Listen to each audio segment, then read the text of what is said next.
Hey, what's up guys? And today I'm actually recording a Xenoblade Chronicles X video. This is going to be my first Xenoblade proper video, aside from all the VODs I've been releasing recently. So I thought it would be funny to showcase my favorite builds now that it's 2020, 5 years after the game's release, or almost actually. And I thought, hey, why not, instead of testing my builds on Luciel, which is what most players do to showcase their builds, I'm going to be testing them on this guy right here. So these are builds that can be used for RP running, although only one of them is recommended, which we're going to see later in the video. This build right here is just a for fun build, but that actually gets you through most of the main story, or pretty much all of the main story, as long as you know how to use it decently. So this is a potential dual blade guild, dual blade, dual gun, and we're gonna make use of blood sacrifice, obviously, to get more TP. We're gonna use primers just to get more crit and more TP. This is gonna boost your potential. This is obviously Ghost Walker, so you don't get hit. This is gonna boost your TP, and these are TP arts. Executioner is here, but can be changed with 100 shells for RP running, as it deals more damage from behind. Executioner is just here for the sake of being a ranged art and for the sake of increasing your overdrive combo or counter. Now let's start. This is obviously not going to be super optimized. This guy also doesn't deal much damage actually on your character. That's fine though. So as you can see, I just use blood sacrifice. I come here, do some of this, get some TP.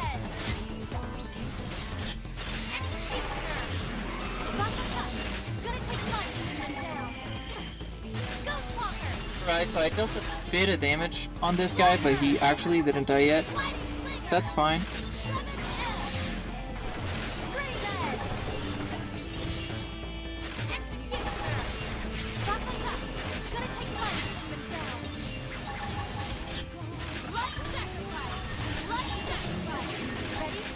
Refresh the overdrive.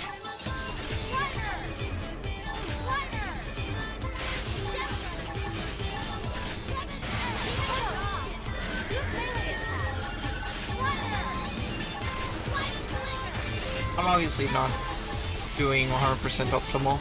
I'm also getting all these guys around me.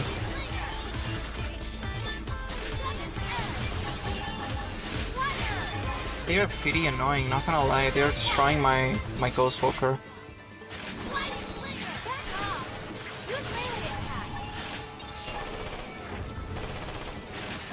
Yeah, as you see, it's pretty okay. I mean, obviously I got a bit of hindrance here with all the other mobs, but I think this is a pretty fun build. I mean, it definitely does its job. You might be thinking, oh well, you have really low HP, but yeah, I have Ghost Walker anyway, and it's pretty easy to refresh Ghost Walker. So now for the arts and skills I'm gonna be showing you. I have Aura Assault, obviously boosts melee attack and melee accuracy when you have an aura active. Core Crusher, classic. Boost potential, Inner Search, and Fast Forward, which reduces an art's cooldown by 50% with triggering a melee combo, which this is actually not optimal on my build. You should probably have something that boosts range damage instead.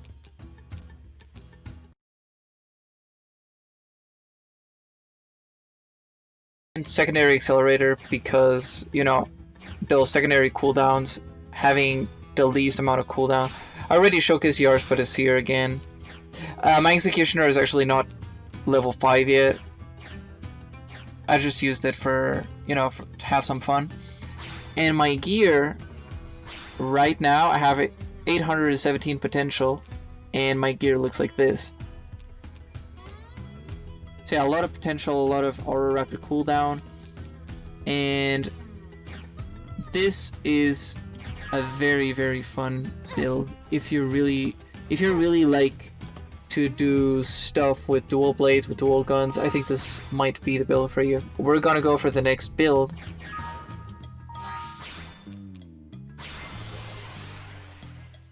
We're here with another build. This time, it's a dual gun Photon Saber. This is gonna be a TP build. This one is a bit different from the dual blade, obviously, because you have SS exchange, so you're not gonna be as limited to how much TP you get, because usually you recover HP pretty fast anyway, and you can even do it out of combat. Now here you have Phenomenon, which on overdrive it gives you 1000 TP based on how many numbers you have on your account. Then you have Primer, Early Bird, obviously the aura gives me more critical part here, more critical chance, and evasion, which evasion isn't really gonna be super amazing just because I have Ghostwalker right here. Then you have Starfall Blossom, which boosts TP from the front. Then Starfall Rondo and Starlight Duster, which is gonna be your TP art, which makes use of your actual potential stat. So now we will start by beating this guy up again, so I can show you its DPS. So we're gonna buff. Let's gonna do this.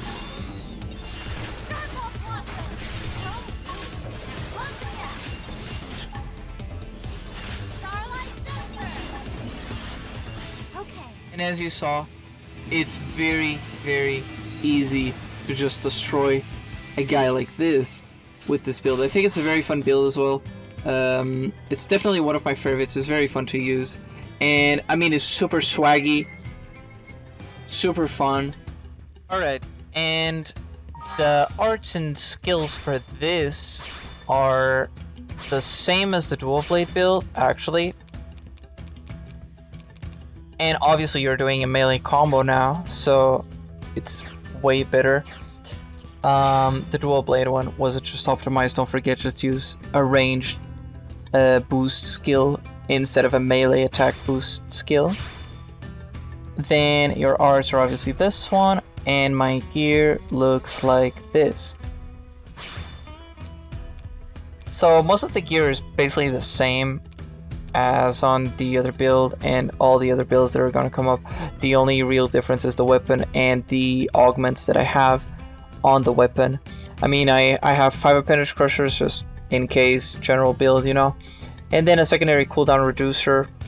This arm is actually not optimized as well, or actually this arm is not actually optimized. This is from the shop in ULA, but ideally you would like a melee attack up, back attack plus, and overdrive extension, or overdrive count up, I think. Yeah, overdrive count up. So this is the other build. This is actually a Photon Saber dual gun, but instead of being a potential build, it's just a melee build.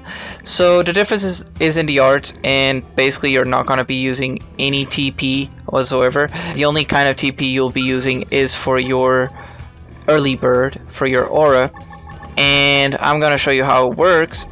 It basically just takes advantage of starting a melee combo, having your Librium up, so because your weapon is ether based, right, as it should be, and you inflict ether resistance down, you start a combo, and then you use these 2 arts to deal a bunch of damage. Now I'm gonna be showing you how it works. So obviously you do the essence exchange, but it can be before a battle, as I mentioned before. There's no harm in it.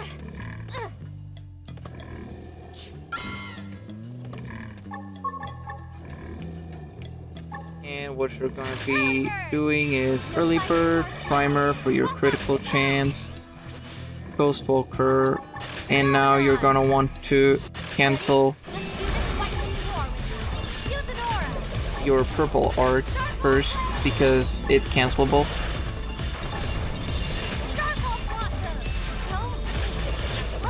I don't think you need to watch out for other mobs with this build specifically.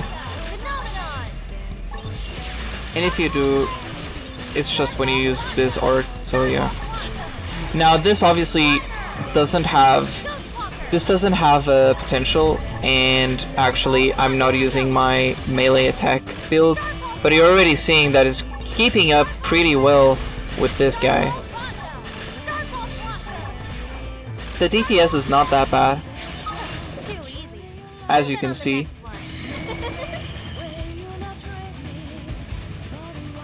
Going for ground gear, I actually don't have my melee attack gear, so I'm gonna be looking for it, and I'm gonna show you how it looks when it's finished. One eternity later. Alright, so usually what I would be doing with this set is having an eye patch with Punish Crusher. And actually, because you have an eye patch with a Punish Crusher, that allows you to have your weapon full of melee attack ups and a melee attack boost. So obviously it's gonna boost a lot of your attack. As you can see, I have 773. It's a lot. Then I would put, I mean, you could repurpose 2 of your gear pieces, or maybe even more with whatever you want. I have anti-spike here because usually I would be fighting, I don't know, maybe Pharsis or Telethia, and you would want to have anti-spike. Depends on the boss. For that boss in Oblivia, one of the lions, that's usually farmed a lot by a lot of players to get many different weapons. You would need anti-spike, so just for a general purpose I would put it here. Then I have max TP just because you would exchange your HP with TP, you would just spam your aura, and basically that's it. I mean, you don't really have much to go about it, but even if your Ghostwalker fails, then you can just change your TP to HP and then just fully heal, which is pretty fun.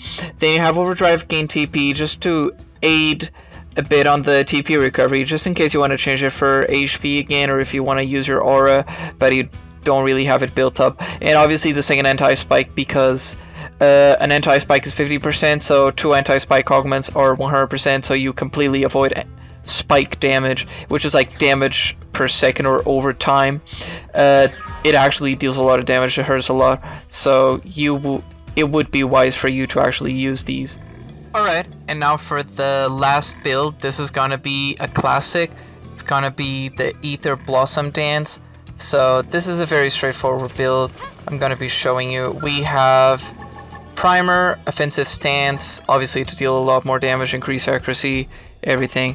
Combat Limbo, and Magnum Edge. Obviously, Combat Limbo deals effect stasis, which basically freezes the timer that your arts have. So basically, let's give you an example. I activate Offensive Stance and Primer, and there's, for example, an amount of seconds that they are active for. Basically, Combat Limbo freezes that timer for like 20 seconds, 30 seconds, whatever your Combat Limbo level is.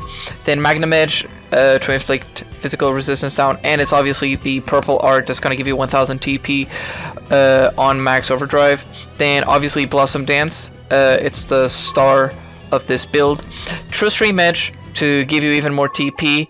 Executioner to raise your count on overdrive by a lot, and then you have Ghostwalker. This is also a build for RP running, so you don't really need to have anything else that's different. Just you don't need to use Ghostwalker if you're running with a support on RP running. On some builds, I mean, you could change some stuff.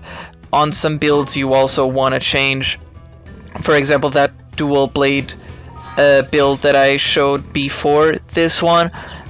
It's obviously different because you'd need 100 shells for RP running, as I also mentioned.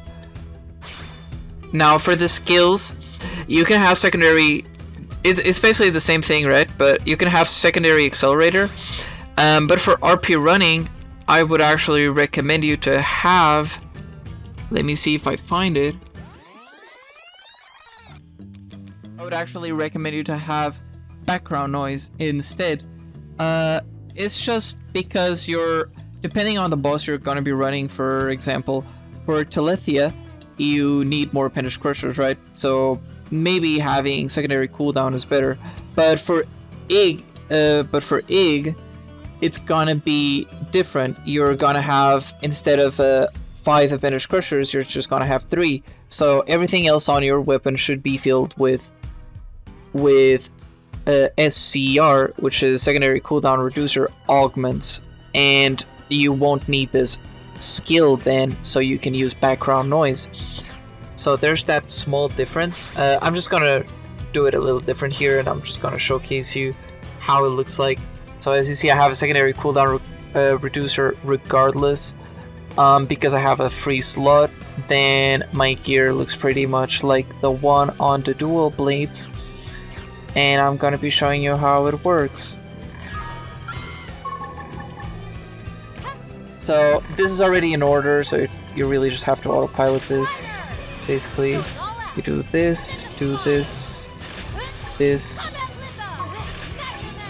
you cancel that. I'm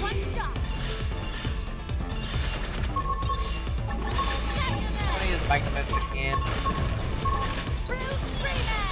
Now, just rematch just for the TP. And I didn't even need Executioner to raise my count. So this is how strong Ether Blossom is. I hope you enjoyed this video. I mean, it's one of the few videos I've actually recorded, and I know I might sound a bit awkward, even though I do stream. I sure hope you enjoyed. Please subscribe. Don't forget to leave a like. If there's anything I can do, to make the videos better, more entertaining, to improve, please comment below. If there's any suggestions to these builds, all of them, please also leave it in the comments below, or reach me at Discord. My name is Ruro, #7777, so 4 7s, and I'm pretty much always available. I might bring another video depending on how this one does in terms of views, likes, feedback, but I was very interested in making a multi-gun meme build and showcasing it for you guys. So see you next time, either on Twitch, when I'm streaming, or in another video.